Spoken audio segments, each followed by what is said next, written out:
It's raining kaso ngayon kay VP Sara Duterte, mga kakutsero, dahil merong panibagong petisyon na inihain this time, mga kakutsero, ng Makabayan Block laban kay VP Sara Duterte. Ayan, panoorin natin yung balita na yan, mga kakutsero, na pinalita kanina sa UNTV. Ito yan, mga kakutsero. Tungkol pa rin ito dun sa 125 million na confidential funds. Nakakaumay na kayo. Pero sige, alam nyo, mamaya ko na sabihin yung thoughts ko dito. Panoorin natin to. Magkakaroon na po tayo ng filing sa Monday kaugnay sa Sa... question nating confidential funds.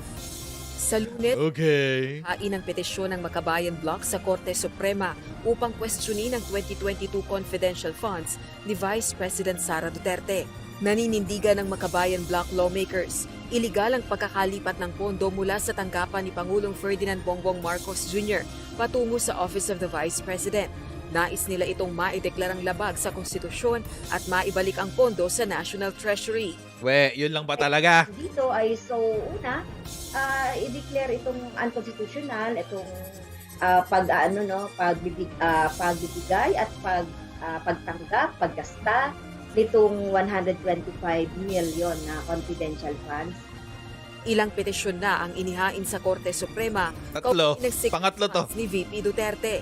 Bunsod ng mga kontrobersya, iniurong na ng OVP ang hiling nitong confidential funds para sa taong 2024.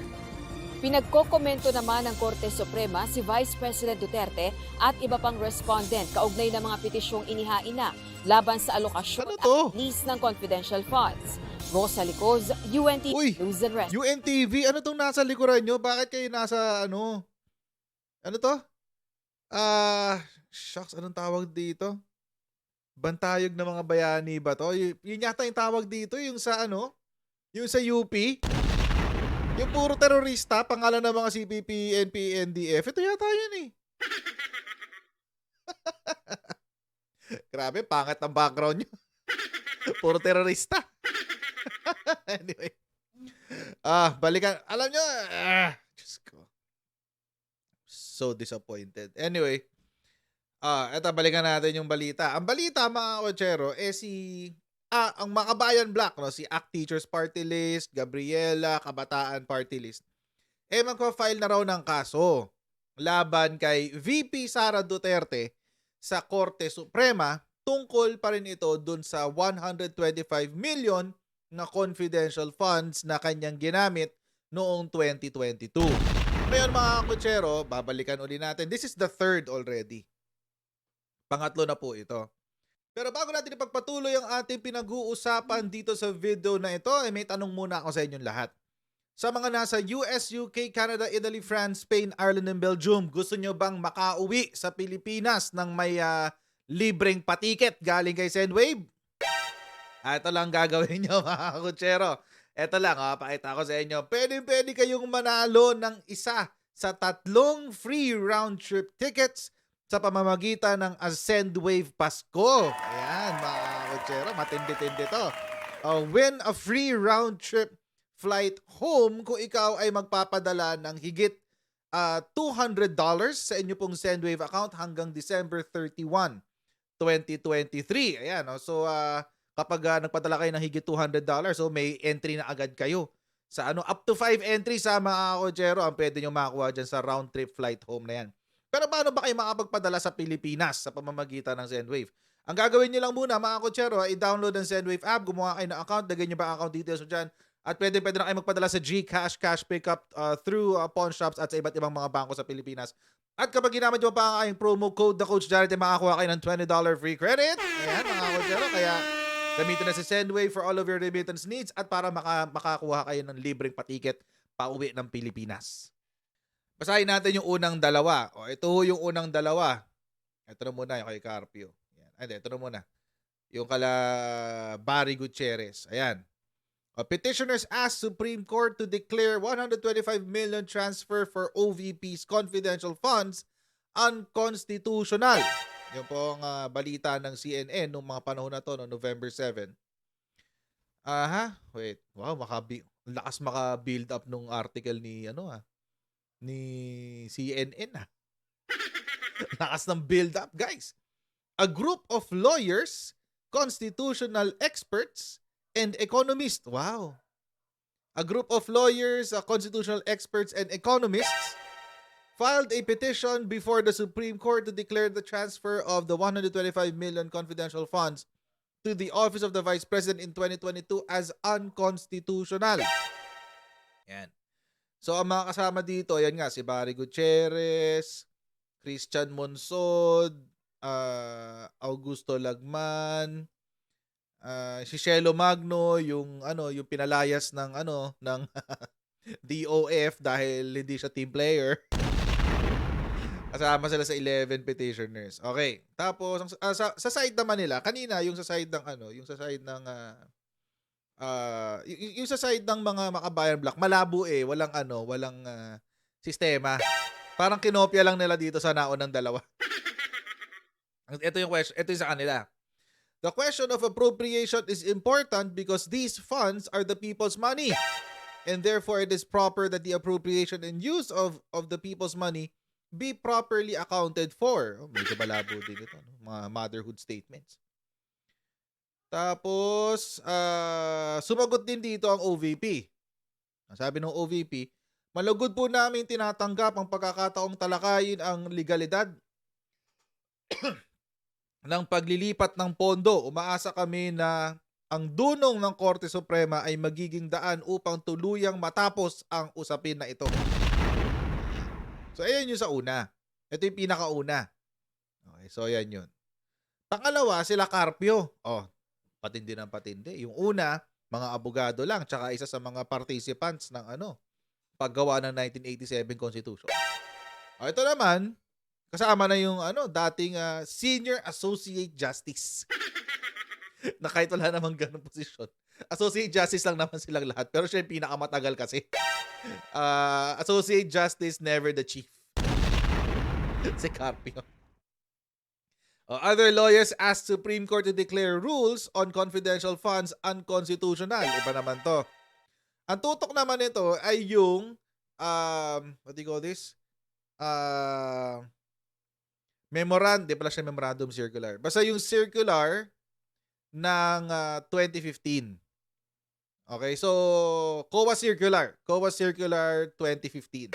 Yun po yung nagbibigay ng guidelines kung paano magbigay ng paano mag-appropriate o magsama ng budget ng confidential funds sa ating General Appropriations Act. So sa kanila naman, ito naman yung tutok nila. So magkaibang strategy po ito tungkol sa confidential funds. Ito po yung una. Ito, yung kala Barry Gutierrez, kala Lagman, kay tao dito. Ang pangalan niya, si Monsod. Yun, si Monsod. Ang tutok nila ay yung pag-atake doon sa transfer ng 125 million. Sila Carpio naman, ang tutok nila ay doon sa rules ng paggamit ng confidential funds.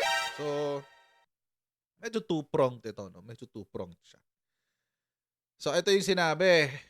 The petitioners who include some members of the UP Law Batch 1975, priests, mahilig siya sa ganito eh. They make a spectacle out of their petitions. Ginagawa nilang parang event. Ang dami nilang hinahatak. Filed a petition for certiorari and mandamus with urgent prayer for issuance of temporary restraining order. Okay. May pa-explain pa si Rappler dito. A certiorari involves the review of judgment, award, or final order on merits. Okay, fine. Sige. Ano yung nila? Ano yung final nila? Maliban sa certiorari. Certiorari based on what rule? Baka Rule 65 to. Kasi review ng naman ng review ng tao dito. Ito nga, review ng judgment, award, and final order. So, baka Rule 65 to. Or pwede Rule 45. Either of the two. Anyway, ito yon, yan yung joint circular yung kino-question nila. Kasi mga kotsero, ito yung joint circular na to, tawag dito, Ito yung nagbibigay ng guidelines kung paano gamitin ang confidential funds at sino ang qualified para bigyan ng confidential funds. At kung babasahin po natin ito, marami na ako na-discuss sa topic na ipinakita ko na yung topic, yung dokumento na yan. Kung babasahin natin ito, ay makikita natin na ang civilian agencies ay qualified para magkaroon ng confidential funds. Number 1. Kontra po yan sa pinopropaganda ng ilang mga dalawamping CPP na hindi pwede ang civilian agencies. Number 1. Number 2, ang reportorial requirements po ng confidential funds ay mas mahigpit pa kumpara sa ibang mga proseso na ginagawa ng COA. That's number 2. Sobrang higpit yan, mga kutsero. In fact, sa reporting po ng confidential funds, hindi lamang COA ang binibigyan ng kopya ng kanilang report. Mas binibigyan din ng kopya ang presidente, binibigyan ng kopya ang Senate President, at binibigyan din ng kopya ang Speaker of the House. Ganun mo kahigpit yan, mga kutsero. Matindi hong pagbabantay dyan. Pangatlo, bago ka makakuha ng confidential funds, ay tawag dito, merong very strict rules din sa pag-request at sa pag-disburse sa paghiling ng confidential funds ng budget at sa paglalabas ng budget ng confidential funds. So ito pong circular na to, it gave a certain level of what do you call this? System. Binigyan mo ng konting sistema yung pagkakaroon ng confidential funds. And take note, mga kutsero, ito ay ginawa nung panahon ni Panot Aquino. Tapos ngayon lang sila nagrereklamo. Bakit? Syempre, kasi ay nakaupo, hindi nila kaalyado. So ngayon sila ako magrereklamo, di ba? Ganun lang naman kasimple yun.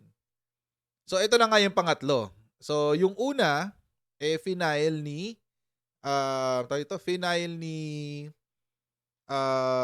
Barry Gutierrez, Monsod, Lagman at iba pang mga abogado at ni Shelo Magno sa SC. Ito naman yung pangalawa.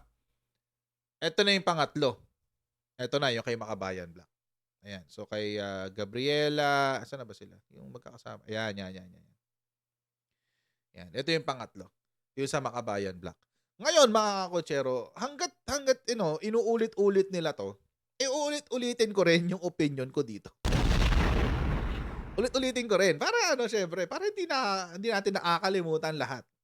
Take note, mga kakotsero. Take note. Huwag po natin itong kakalimutan. Nasa issue po ng confidential funds, magkadikit po ang bituka ng presidente at ng vice-presidente. Ulitin natin. Just in case hindi naintindihan. Sa issue po ng confidential funds, magkadikit ang bituka ng presidente at ng vice-presidente. Bakit? Kasi galing po sa presidente yung confidential funds na ginamit ni VP Sara. Naintindihan ba? Kaya po nagsalita dito ang Office of the Executive Secretary. Yun po yung OES, Office of the Executive Secretary. Nung September 6, 2023, naglabas po ng statement ng Office of the Executive Secretary, release of the 221.4 million confidential funds to OVP, legal. Legal daw yan, sabi ng Office of the Executive Secretary. At alam naman po natin, ang ES ngayon, dito sa panahon ni President Bongbong Marcos, ay si dating Chief Justice Lucas Bersamin. So, hindi naman siguro hamak na mas mataas si Lucas Bersamin kaysa kay Carpio. Kaya, good luck. Ano po ang sinabi ni dating Chief Justice Lucas Bersamin?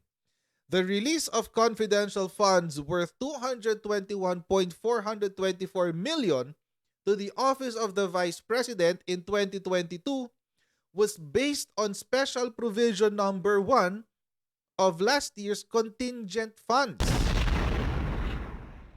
Ibig pong sabihin, nanggaling po sa contingent fund ng Pangulo ang confidential funds ni VP Sara.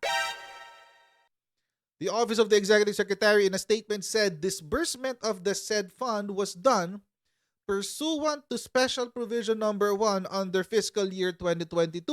Ano ba yung nakasulat sa ano na yan? Provision na yan. Under Special Provision Number 1, the President, ang Pangulo mismo, is authorized to approve releases to cover funding requirements of new or urgent activities of national government agencies, among others that need to be implemented during the year. Sa Tagalog, sagaan natin sa General Appropriations Act ng 2022 ay meron pong nakasulat doon na ang tinatawag ay contingent funds. Sa contingent funds na po na ito ay merong tinatawag na Special Provision Number 1 o provision, o unang provision, special na provision. Ano po ang nakasulat dito? Na ang Pangulo ay may kapangyarihan na aprobahan maglabas ng pondo para sa mga bago at urgent. Ano bang Tagalog ng urgent? Nagmamadaling proyekto, aktibidad o programa ng national government agencies. Ngayon, anong sabi? The statement explained, naglabas din ng isa pang statement, si DBM. The statement explained that President Ferdinand R. Marcos Jr. recognized the need to release the said budget to help in the OVP's initiative and after the recommendation of the DBM. Kasi nagrekomenda rin daw ang DBM tungkol dito. Ang sabi, Vice President Sara, who was newly elected then, needed funds for her new programs for the remaining period of 2022. The President supported this initiative and released the funds with favorable recommendation of the DBM. Kaya mga kakutsero, dito sa sinabi ni Bibi Sara, dito, sa parte na to. Sana yun? Ito. Yung challenge accepted. Ayan. Malugod po naming tinatanggap ang pagkakataong talakayin ang legalidad ng paglilipat ng pondo. Umaasa kami na ang dunong ng Korte Suprema ay magiging daan upang tuluyang matapos ang usapin na ito. Mga kutsero, I think it's about time. Let the cases come in droves, mga kutsero. Para wala nang question. Mag-file na silang lahat ng mga nasa opposition, tsaka lahat ng mga miyembro ng CPP, NPA, NDF. I-file nyo na lahat ng questions tungkol sa confidential fund para masagot na natin lahat yan. Para makakuha na tayo ng sigurado at definite na sagot tungkol sa legalidad ng pagtatransfer ng contingent funds ng Pangulo patungo sa confidential funds ng pangalawang Pangulo. Ngayon, ano ho ba ang jurisprudence na dyan? Meron na hong jurisprudence dyan. Ang tawag ho doon ay Bellica case. Sa Bellica case po, mga kakutsero, sinabi po ng ating Korte Suprema na legal ang contingent funds. Legal po yan. Dahil sa pamamagitan ng contingent funds ay nagkakaroon ng kakayanan ang ating ehekutibo na magbigay ng kaukulang serbisyo sa taong bayan sa mga bagay na hindi nakikita ng mga miyembro ng ehekutibo at ng gobyerno bago pumasok ang sumusunod na taon. So legal daw yan. Hindi raw pwedeng tanggalan ng ating ehekutibo ng ganong klaseng kapangyarihan. Sinabi na yan sa decision ng Bellica case. 2019 yun. Supreme Court na naglabas. So that is perfectly legal. At least yung kung paano ginagamit yung contingency funds. Legal yun. Ngayon, kung ginamit yun as confidential funds at meron namang justification at may approval ng DBM, may approval ng ating Pangulo, anong issue? Diba? Yun mga kutsero. Actually, maganda na rin siguro na nag-file sila ng kaso sa Supreme Court para magkaroon na nga ng kalinawan ang taong bayan tungkol sa issue na to at hindi na magamit na pang propaganda ng mga dilawang pink CPP laban sa ating administrasyon. So mga kutsero, hanggang dito na muna tayo sa ating video. Huwag niyo po kalimutan mag-subscribe sa ating Coach Jared YouTube channel at pa-follow na rin tayo sa ating Facebook page. Coach Jared din ang pangalan, and I'll see all of you in our next Coach Jared Live. Alright, bye everyone. See you next time.